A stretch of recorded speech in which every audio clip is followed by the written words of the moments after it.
Good morning, everyone. How's everybody doing today? It is Friday, May 8th, and you wouldn't have known it today. It's May because there was snow. And we took the dog out this morning. He was like 35 or something like that. It was pretty bitter wind. And the flagpole is coming in from the northwest or northeast today, which usually means it's coming, the polar vortex that we got last year is now coming in late this year. Your finger, I don't want your finger. Okay, thank you. Anyways, we're having some editing mistakes. I'm looking for a new editor, and we want to apply for this position because Mrs. Chen's about to get fired. I'm just kidding. All right, so we're going to read chapter 18 and 19 today. It's Mother's Day weekend. I hope we'll have some stuff for you guys to do for Mother's Day weekend. Activities after this. So, all right, chapter 17 and 16 there. 16 and 17 were him basically working really hard. They're still not sure what that tube was. The warden's getting a little frustrated with them. So we'll pick it up with 18 and 19. It's pretty short chapters, so we should finish this up pretty quickly. All right, the next morning, Mr. Sir marched the boys to another section of the lake, and each boy dug his own hole, 5 feet deep and 5 feet wide. Stanley was glad to be away from the big hole. At least now he knew just how much he had to dig for the day. And it was a relief not to have other shovels swinging past his face or the warden hanging around.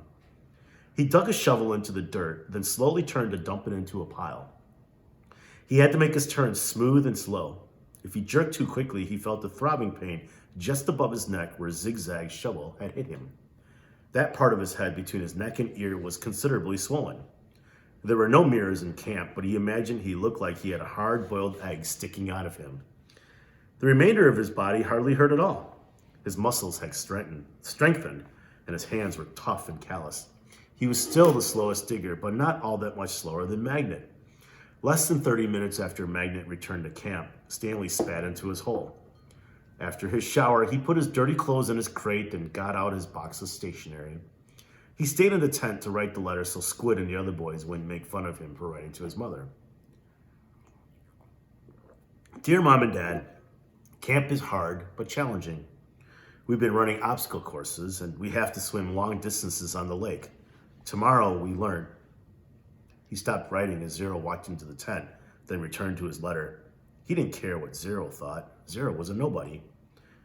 To rock climb. I know that sounds scary, but don't worry.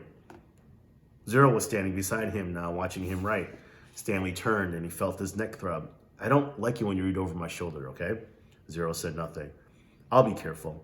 It's not all fun and games here, but I think I'm getting a lot out of it. It builds character. The other boys. I don't know how, said Zero. What? Can you teach me? Stanley didn't know what he was talking about. Teach you what, to rock climb? Zero stared at him with penetrating eyes. What? Said Stanley. He was hot, tired, and sore. I want to learn to read and write, said Zero. Stanley let out a short laugh. He wasn't laughing at Zero. He was just surprised. All this time, he had thought Zero was reading over his shoulder. Sorry, he said, I don't know how to teach. After digging all day, he didn't have the strength to try to teach Zero to read and write. He needed to save his energy for the people who counted. You don't have to teach me to write, said Zero, just to read. I don't have anybody to write to. Sorry, Stanley said again. His muscles and hands weren't the only parts of his body that had toughened over the past several weeks. His heart had hardened as well. He finished his letter. He barely had enough moisture in his mouth to seal and stamp the envelope. It seemed that no matter how much water he drank, he was always thirsty. All right, chapter 19. He was awakened one night by a strange noise. At first, he thought it might have been some kind of animal, and it frightened him. But as the sleep cleared from his head, he realized that the noise was coming from the cot next to him. Squid was crying. You okay? Stanley whispered. Squid's head jerked around. He sniffed and caught his breath. Yeah, I'm fine, he whispered and sniffed again. In the morning, Stanley asked Squid if he was feeling better. What are you, my mother? Asked Squid. Stanley raised and lowered one shoulder. I got allergies, okay? Squid said. Okay, said Stanley. You open your mouth again and I'll break your jaw. Stanley kept his mouth shut most of the time. He didn't talk too much to any of the boys, afraid that he might say the wrong thing. They called him caveman and all that, but he couldn't forget that they were dangerous too. They're all here for a reason. As Mr. Sir would say, this wasn't a Girl Scout camp. Stanley was thankful that there were no racial problems. X-Ray, Armpit, and Zero were black. He, Squid, and Zigzag were white. Magnet was Hispanic.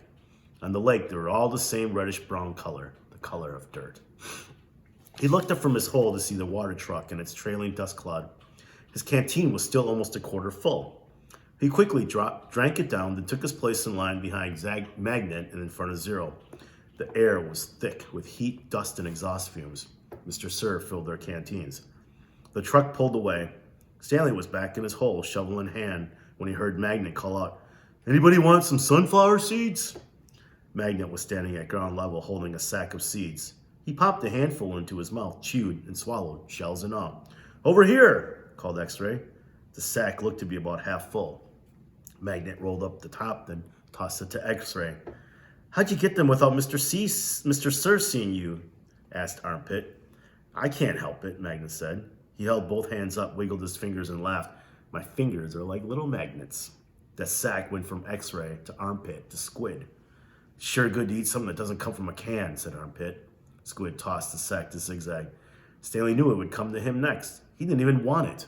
From the moment Magnet shouted, "Anybody want some sunflower seeds?" he knew there would be trouble. Mr. Sir was sure to come back. And anyway, the salted shells would only make him thirsty. "Coming your way, caveman," said Zigzag. "Airmail and special delivery." It's unclear whether the seeds spilled before they got to Stanley or after he dropped the bag. It seemed to him that Zigzag hadn't rolled up the top before throwing it, and that was the reason he didn't catch it. But it all happened very fast. One moment, the sack was flying through the air, and the next thing Stanley knew, the sack was in his hole, and the seeds were spilled across the dirt. "Oh, man," said Magnet. "Sorry," Stanley said as he tried to sweep the seeds back into the sack. "I don't want to eat dirt," said X-Ray. Stanley didn't know what to do. The truck's coming," shouted Zigzag. Stanley looked up at the approaching dust cloud, then back down at the spilled seeds. He was in the wrong place at the wrong time again. And what else is new? He dug a shovel into his hole and tried to turn over the dirt and bury the seeds. What he should have done, he realized later, was knock one of his dirt piles back into his hole. But the idea of putting dirt into his hole was unthinkable. "Hello, Mr. Sir," said X-Ray. "Back so soon?" "It seems like you were just here," said Armpit. "Time flies when you're having fun," said Magnet. And Stanley continued to turn the dirt over in his hole. "You girls having a good time?" asked Mr. Sir. He moved from one hole to another. He kicked the dirt pile by Magnet's hole, and then he moved towards Stanley. Stanley could see 2 seeds at the bottom of his hole. As he tried to cover them up, he unearthed the corner of the sack. "Well, what do you know, caveman?" said Mr. Sir, standing over him. "Looks like you found something." Stanley didn't know what to do. "Dig it out," Mr. Sir said. "We'll take it to the warden. Maybe she'll give you the rest of the day off." It's not anything," Stanley muttered. "Let me be the judge of that," said Mr. Sir. Stanley reached down and pulled up the empty burlap sack. He tried to hand it to Mr. Sir, but he wouldn't take it. "So, tell me, caveman," said Mr. Sir, "how did my sack of sunflower seeds get into your hole?" I stole it from your truck." "You did?" "Yes, Mr. Sir." "What happened to all the sunflower seeds?" I ate them." "By yourself?" "Yes, Mr. Sir." "Hey, caveman," shouted Armpit, "how come you didn't share any with us?" "That's cold, man," said X-Ray. "I thought you were our friend," said Magnet.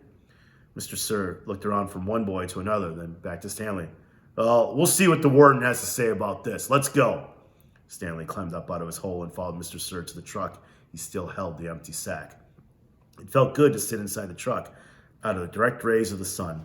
Stanley was surprised he could feel good about anything at the moment, but he did. It felt good to sit down on the comfortable seat for a change. And as the truck bounced along the dirt, he was able to appreciate the air blowing through the open window onto his hot and sweaty face. So I want you to predict what you think is going to happen next. Okay, as you can see, I'm wearing another soccer jersey. I want you to research DB, what this is. It's a German Bundesliga team, and the team is called Hertha BSC. You can either look up, I want you to look up what the DB is right here, and the Hertha BSC. Now I got a player on here. His last name is Ronny, Ronny.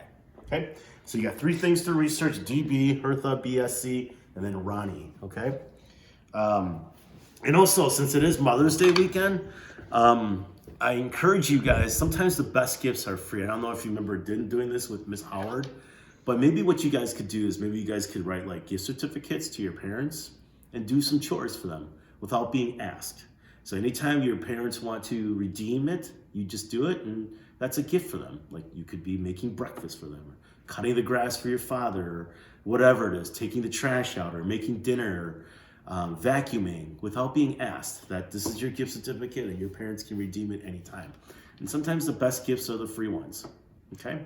I really miss you guys. The more I think about this and how sad it is that camp should be next week, and Mr. Harris and Miss Guzman, Miss Rodriguez and Miss Krakowski and Miss KJ, we're all so excited about going to camp with you guys. And so it's very sad, but look at the positives. It's Mother's Day.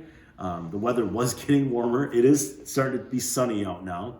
And Percy is recovering nicely. I don't know if you remember that. Percy, he had to have surgery on his teeth, and he lost all of his teeth actually. But he's doing fine. He's still the same old Percy that we love. So, love you guys. Hope you guys are doing good, and I will talk to you guys on Monday. Bye.